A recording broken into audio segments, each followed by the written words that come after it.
మతం పేరుతో భారతదేశాన్ని ముక్కలుగా చేసింది ఎవరు? జిన్నా అంటే ఒక ముస్లిం.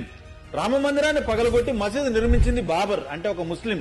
గురుతేజ్ బహదూర్ తల నరికిన వాడు ఔరంగజేబ్ ఒక ముస్లిం. కాశ్మీర్ లో పండిట్ల హిందువుల నరమేధం చేసిన ప్రతి ఉగ్రవాది ముస్లిం. ముంబైలో బాంబు పేలులకు పాల్పడిన వ్యక్తి దావూద్ ఒక ముస్లిం. భారత పార్లమెంటుపై దాడి చేసిన అఫ్జల్ ఒక ముస్లిం. గోధ్రాలో కరసేవకులను సజీవ దహనం చేసిన ప్రతి జిహాదీ ముస్లిం. 26/11 హిందువులను తూటాలతో కాల్చి చంపింది ఎవరు? కసబ్ ఒక ముస్లిం. అమర్నాథ్ యాత్రను నిషేధించాలని డిమాండ్ చేసిన గిలానీ ఒక ముస్లిం. 15 నిమిషాలు పోలీసులు పక్కకు తప్పకుంటే 100 కోట్ల మంది హిందువులు నరికివేస్తానని బహిరంగంగా శబ్దం చేసిన ఓవైసీ ఒక ముస్లిం.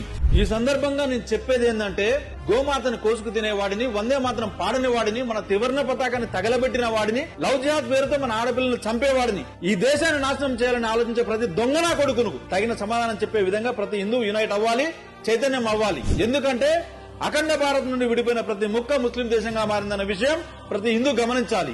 ఆ ముస్లిం దేశాల్లో హిందువులు కనీసం బ్రతికే పరిస్థితి లేదు. మనలో చైతన్యం, ఐకమత్యం రాకపోతే కాశ్మీర్ లో, బెంగాల్లో లాగా దేశం మొత్తం ప్రాణాలు అరిచేతిలో పెట్టుకుని పరిగెత్తాలి. పరిగెత్తే రోజు వస్తుంది.